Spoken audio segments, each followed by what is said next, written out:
You know, some people have a hard time with cooking with alcohol. You know, they don't drink, or religious reasons, whatever. I guarantee you, though, even the most devout person's house, I can find liquor.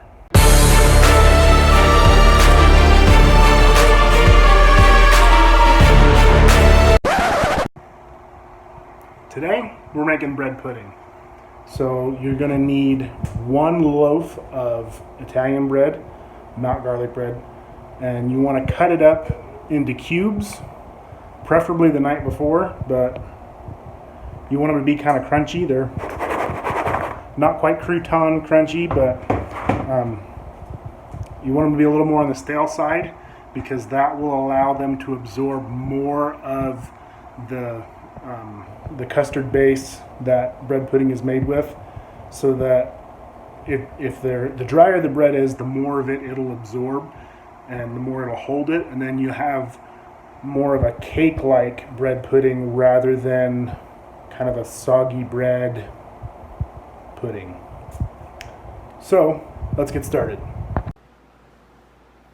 You're going to need a 9x13 pan, and you're going to need 2 tablespoons of butter, which, if you ever have it soft like this, you don't have the wrapper that tells you the sizes, 1 tablespoon is about a finger width. Okay. 2 tablespoons. And one of the things that I do is I'll get just a plastic bag or some saran wrap or something, put that on your hand, and then you can use that to grease your pan so that you can make sure that everything gets greased into all the little nooks and crannies and up onto the sides. Because if you don't, it's gonna stick.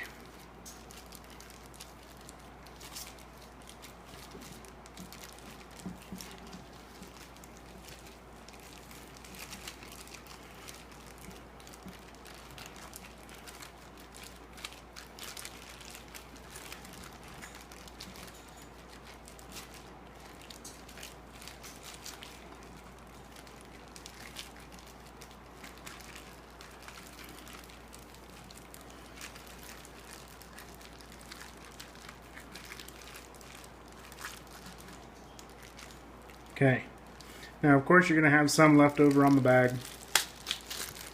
That's why we start with 2 tablespoons, and that's what you about end up with.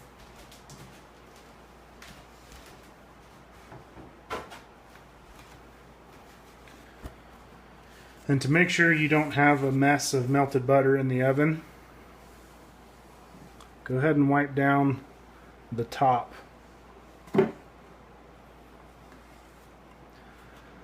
So that any of the butter that's left is all on the inside, and it's not going to drip down inside your oven and smoke and make a mess.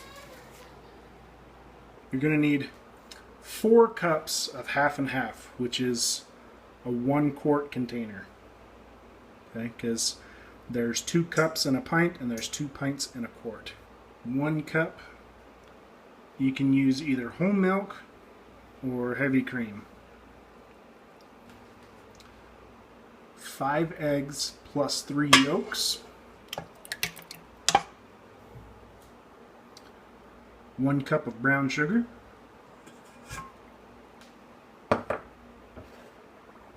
And I have 2 teaspoons of cinnamon, a 1/2 teaspoon of salt, and a 1/4 teaspoon of nutmeg. And then 2 teaspoons of vanilla.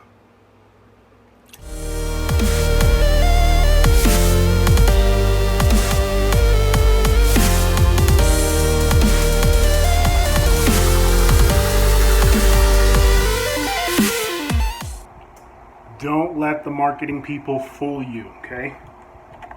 Half and half. Okay? It's milk, half cream. Fat-free half and half does not exist. Cream is 100% fat. So if you have fat-free half and half, it's milk.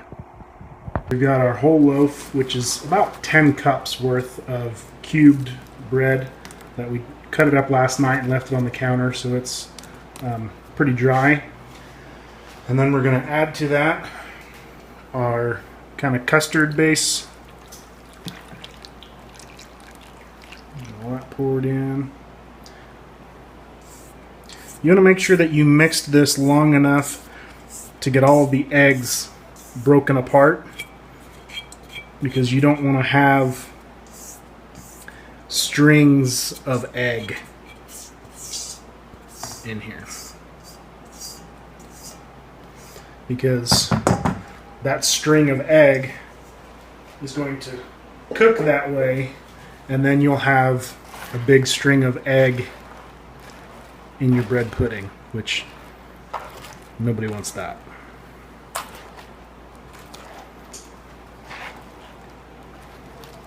And it might seem like a lot of liquid, but give this a couple minutes to absorb it. Okay. Stir it around a little bit, let it sit. Okay. To some people, it's not bread pudding unless you've got raisins. One of the ways that people suggest adding your raisins is to put your alcohol in the raisins and let them soak in it to help kind of reconstitute them. We've found that if you do that, your raisins always kind of have that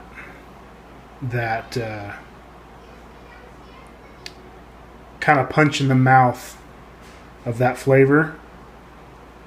So rather than doing that, we like to leave them just straight out of the can, dry as they are, add it to this, and then these will help to absorb any of the leftover liquid. Make sure you go through your raisins and pick out any stems that might still be attached.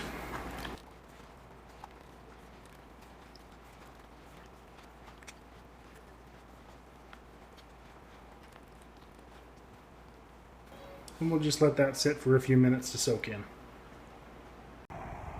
Now, there are people that will tell you that it's not bread pudding if there's no bourbon in it.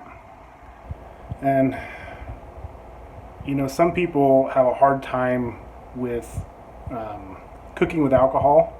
You know, they don't drink, or, you know, religious reasons, whatever. I guarantee you, though, even the most devout person's house, I can find liquor. Okay?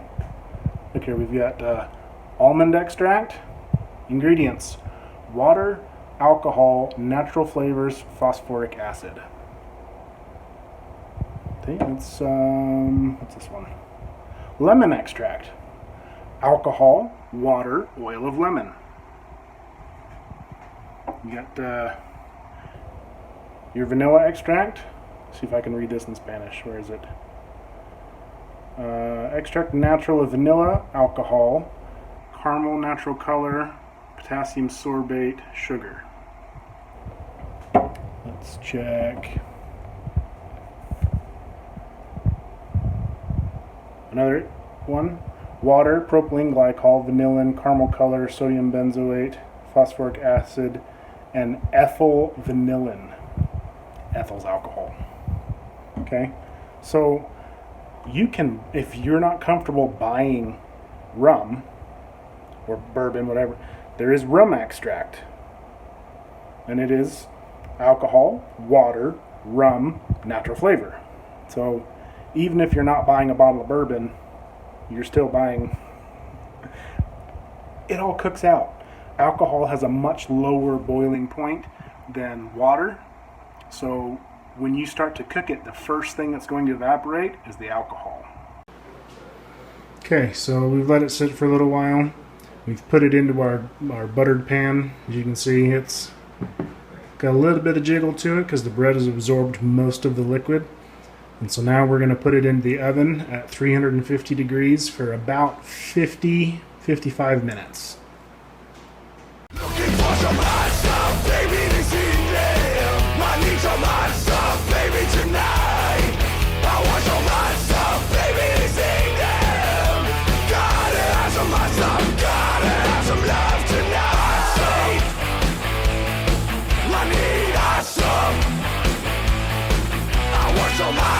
bread pudding's almost done, so we're going to make the cream sauce that goes on top. And you want it to be done about the same time that the bread pudding is going to come out of the oven so that you can put it on while it's hot. You need 1 cup of cream.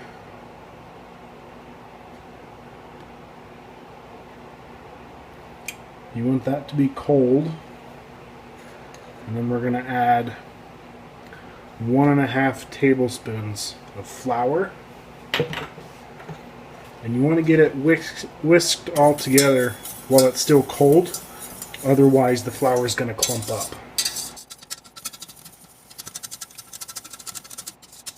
Okay. And we want to warm that up over medium heat and get it brought to a boil. You want to stir this occasionally. You want to make sure that you're not on too high of a heat because you don't want to scald the cream. But you can see it's just barely starting to steam up a little bit. So as soon as it starts getting close to a boil, it'll thicken up a little bit. And then we're going to add 1/3 cup of sugar and 3/4 teaspoon of salt. And take it off the heat. Okay, it's been 50 minutes. See how it's good and puffy. Give it a little shake and there's a little bit of jiggle, but it's not overly jiggly in the middle. Let's give it another minute or so just to kind of brown up the top a little bit more. We're just barely starting to get bubbles coming up to the top. And you can see that it's already started to thicken up. It's already kind of a gravy consistency. So we'll turn off the heat. We will go in with 1/4 teaspoon and 1/2 teaspoon for the salt.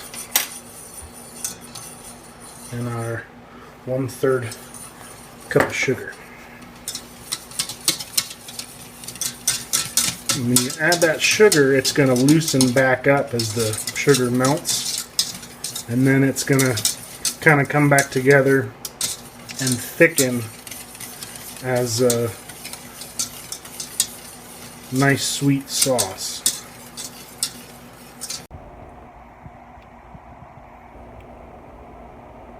Got to make sure that everything tastes good.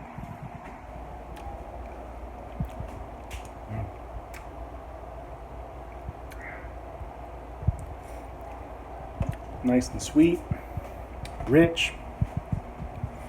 It's going to go really good on the bread pudding.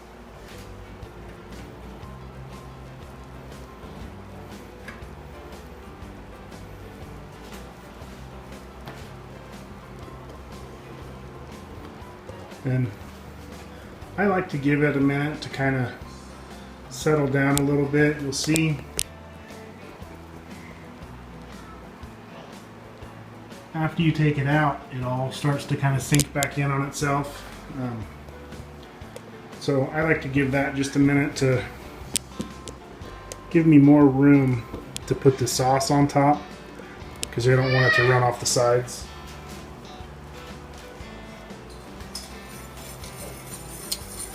You can see that's not quite like a bechamel sauce or a little thin for gravy, but it's just about there. As it cools, it'll thicken up even more.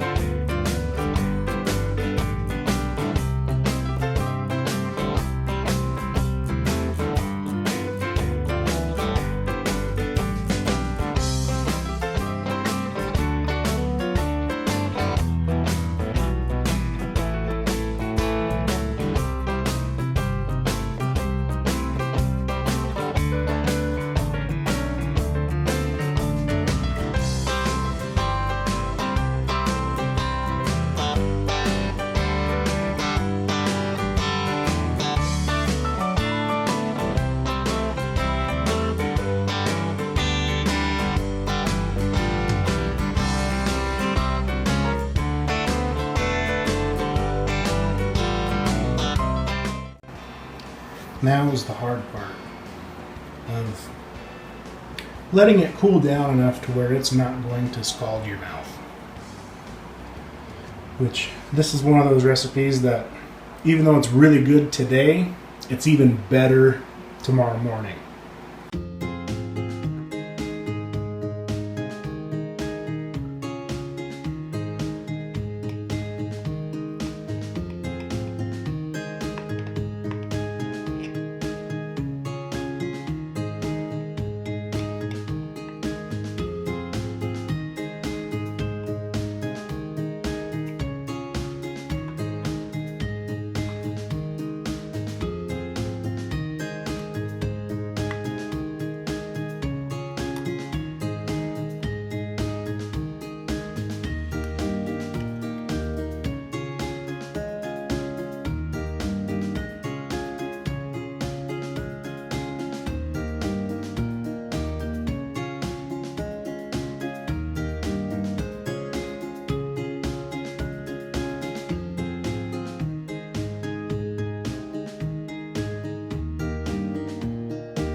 Time for a bite.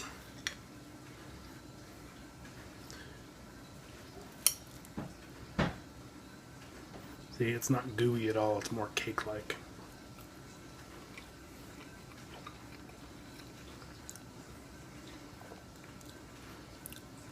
It's soft.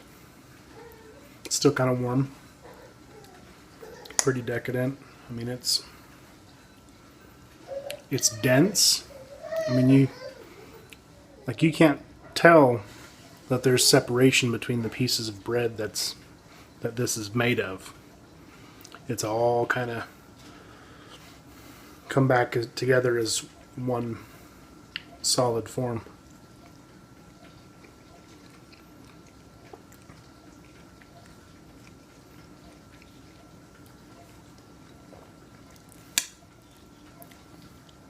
Very sweet.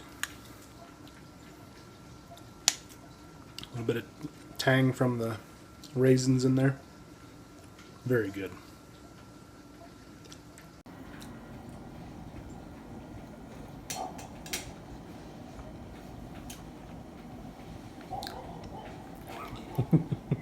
Doing a happy dance.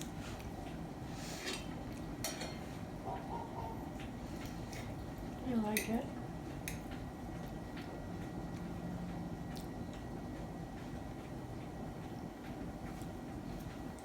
It's good. Does it need more of anything? No, I need more of it. I actually bumped up the amount of cinnamon this time. I think I like it more. I do too. More cinnamon.